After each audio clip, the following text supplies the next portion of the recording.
Hello, class. This is Demetrius Wilson, and we are now on Chapter 4, Marketing Strategy. Moving right along. Start off by, not on the most positive note, but you have to know and understand it. These are the top reasons why startups fail. California is the king of small businesses. So if there's no market needed, that's the reason why 42% of businesses fail. If nobody wants a bicycle with training wheels on the back and on the front, then your business is going to fail. Ran out of cash, 29%. That's a pretty prevalent one. Not the right time. And not the right team also. So, not actually number 3 is not the right team, not the right time, but that could also be a reason as well. But if you don't have the right team, you could definitely fail. You get out competed, right? So your competition, poor product, so your product pretty much sucks and nobody wants it. Need/lack of business model, poor marketing, ignore customers, right? Customers have feedback. You don't listen. The list goes on.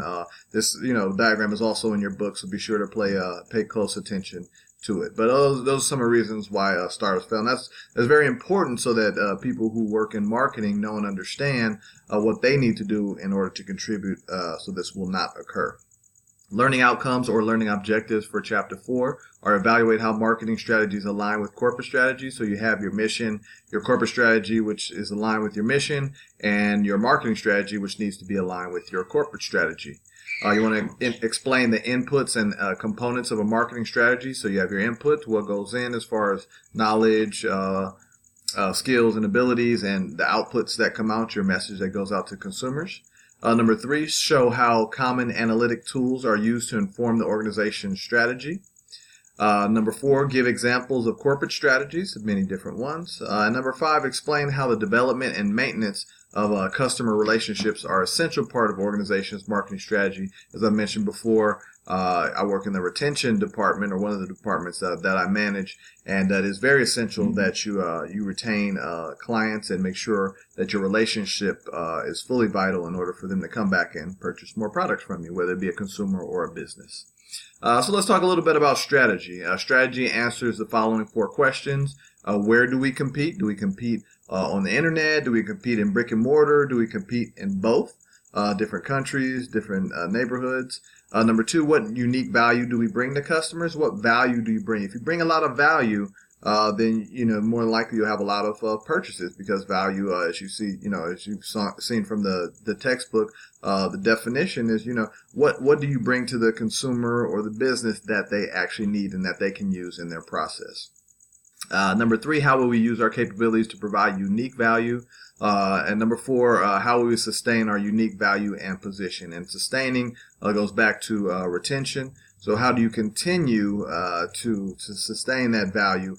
So it's not just retaining the clients, but it's also listening to the voice of the client and figuring out what we need to do and what we need to change in order to continue to be in that unique position where we do provide unique value. Zappos. A lot of you guys, especially the ladies, have probably used Zappos in the past and purchased shoes over the internet. But their strategy centers on providing the best customer service in the world. The company was initially founded with 3 assumptions behind its vision. Number 1 is one day, 30% of all retail transactions in the United States will be online.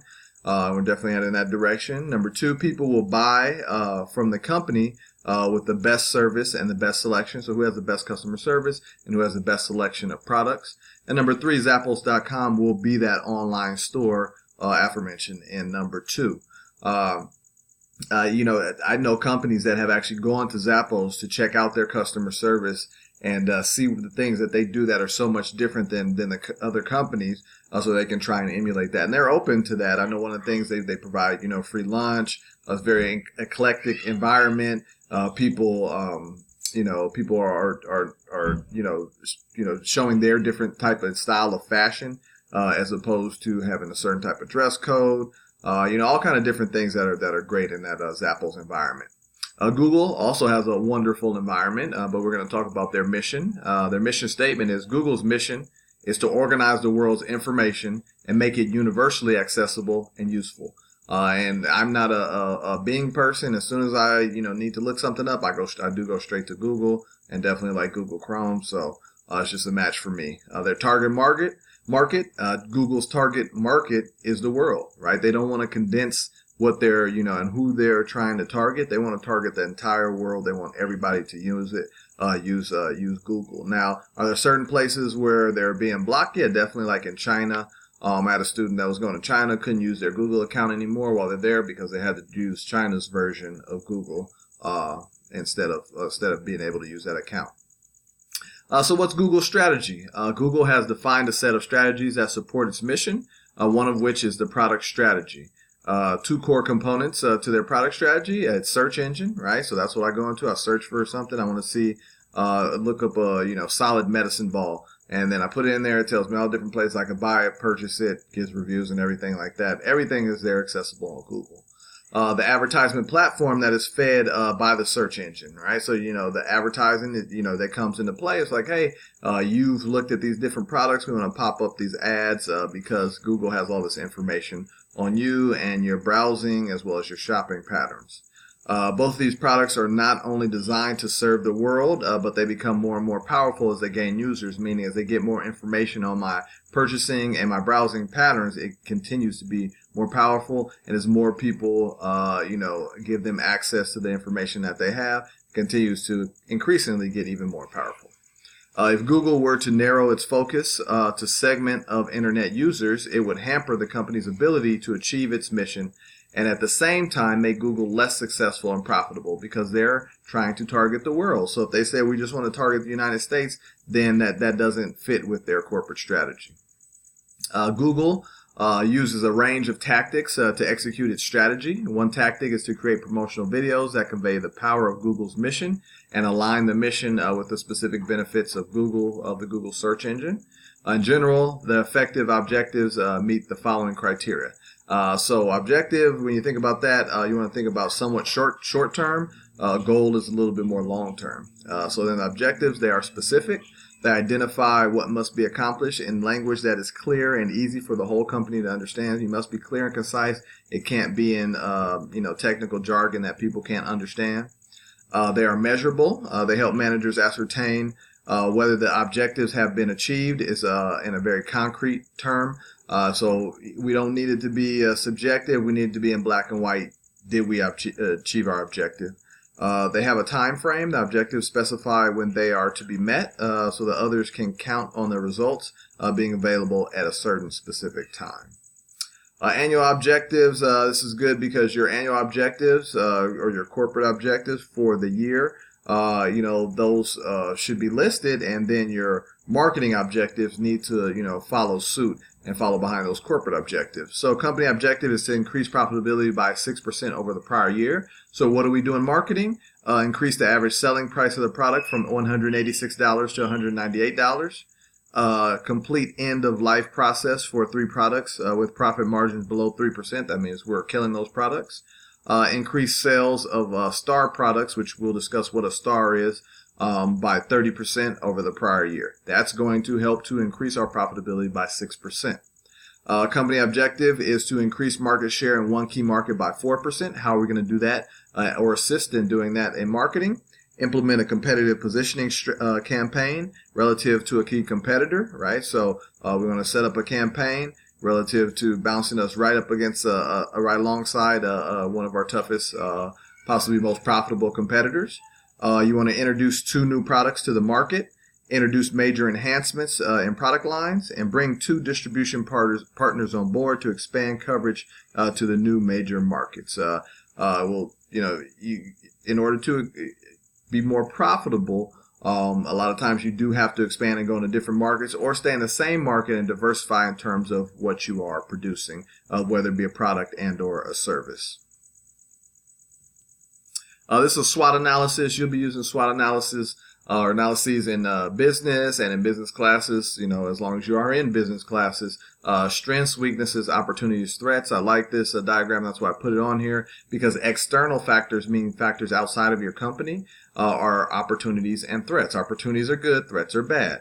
You have technology, competition, economic, political, legal, social trends. Those are things that happen outside of the walls of your company, but they definitely do affect your company. So opportunities are good. We want to, advance upon our opportunities, and we want to eliminate the threats that we have. Internal factors, strengths and weaknesses. So that means these are having to do within the four walls. Our company is strong in this and our company is weak in this. Financial, technical, competition position, human resources, and product line. So this is along with the SWOT analysis, just giving you a couple of good examples. So opportunities, you want to expand online programs, create custom programs for local employers, and credit for prior learning. These are a SWOT analysis for a college. Threats, reduce state funding, we're getting less money, economic recovery, aggressive marketing by a for-profit competitor like ITT, which, obviously just folded recently because you have all these for-profit colleges out there that are directly competing with the community colleges and universities as well. Strengths, bright, committed faculty, right? So we got good faculty ready to go. Strong, trusted leaders. Student completion rate is good.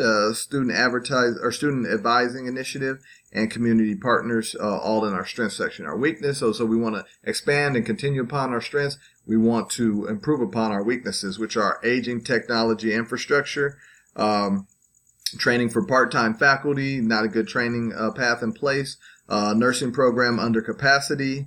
We want to get more enrollment for that program, and inefficient transfer process. We want to start working with the four-year institutions and have them come by and show people what they need to do in order to get over from the 2-year to the 4-year college. So this is the BCG growth share matrix. I talked about, I tell you what a star is. So a star is a company that has high growth potential and has high market share, right? So if you have high growth potential, high market share, that's a good thing. You're a shining star. We want to invest some money. Where do you get that money to invest? You get it from the cow, right? That's our cash cow. It has low growth potential, but it has high market share. So although it's not growing a lot, you're still getting a lot of money from it. So you take the money from that cash cow and you invest it in the high growth potential so it can grow and probably eventually end up being a cash cow. Now these question marks you're not so sure about. That's henceforth the question mark. You have high growth potential and low market share, right? So it's a lot of potential to grow, but you have a very low market share. So let's see if we can invest some money from that cash cow as well and increase that market share and see if we can, increase our, growth, not increase our growth potential, but increase our market share through our growth potential and eventually have this question mark become a star. And then dogs down here, you don't want those low growth potential and low market share, so not much money coming from those. You want to get rid of the dogs, terminate those products and or services. This is just a nice picture. They say a picture's worth 1,000 words. Picture of the different product strategies. So here you have the market development strategy. If your market is new, right? You have a diversification strategy. I mean, we're going to look at different things. A market penetration strategy. We're trying to enter the market, and then product development strategy. All of those are mentioned here. So market penetration focuses on current products and current markets with the goal of increasing market share. So we want to increase our market share. So we increase how many products we have and in the different markets that we're in. Market development, use existing products to capture new markets, right? So we want to get in this new market, but we have existing products that will satisfy that market. Let's just roll on over to that actual market. Number 3, product development, create new products that can be sold in existing markets, right? So we have our technology and development team creating new products that can be sold in existing markets, right? Everybody wants, a hoverboard, but now I've created a Back to Future hoverboard that flies. So we have our current market, but we got a bigger, better product that we're going to market to those individuals. And number 4, diversification. Create completely new opportunities by developing new products that will be introduced in new markets, right? So create completely new opportunities, right? Developing new products, and so there's a new product and it's also in a new market, right? So it hasn't been seen before, probably hasn't been used, maybe it's a great idea. That's when you want to, diversify. Nissan was the first major automaker to commit to the mass production of an electric vehicle. I actually have a Nissan Leaf. I love it. It's great. And it's interesting how some of these things are marketed just because of the fact that some of the car companies They're not very, they're not making a lot of profit off of these, but the government has mandated, especially in California, that you produce a certain amount of electric vehicles. It definitely is better. You see how many cars now are hybrid. You see how many cars are 100% electric. And a lot of them don't look that great, including the Leaf. But you do have ones that are aesthetically pleasing, like the Tesla. And now Tesla's coming out with, a model that's very affordable. So you have to look at, how they market things, how they position them. A lot of people who are, very go green, those type of individuals, which I myself I'm definitely turning into. I have solar panels, and now I got electric car. So, those type of individuals that care about the, the environment, care about the earth, you want to market to them. You want to also market to people who commute back and forth, who actually have electric charging stations at their job. Why wouldn't you get an electric car? You would go to work, you would charge there, and you drive back home. So you're never purchasing any gas, and it's a great thing. I really like it. At one of the campuses that I have to go to, they do have a charging station. I drive there. I get in the carpool lane, because if you have a full electric vehicle, you get a white sticker, you drive in a carpool lane by yourself. I go there, I charge up. By the time I get out of class and get back in the car, I'm fully charged, and I go back home. Works like a charm. I love it. And so that's it for chapter 4. I want to make sure that you guys complete your quiz for chapter 4 and any other assignments that are out there. As always, if you have any questions, be sure to contact me via email, and I'll be glad to assist. And as always, I want you guys to all have a good day and a great week.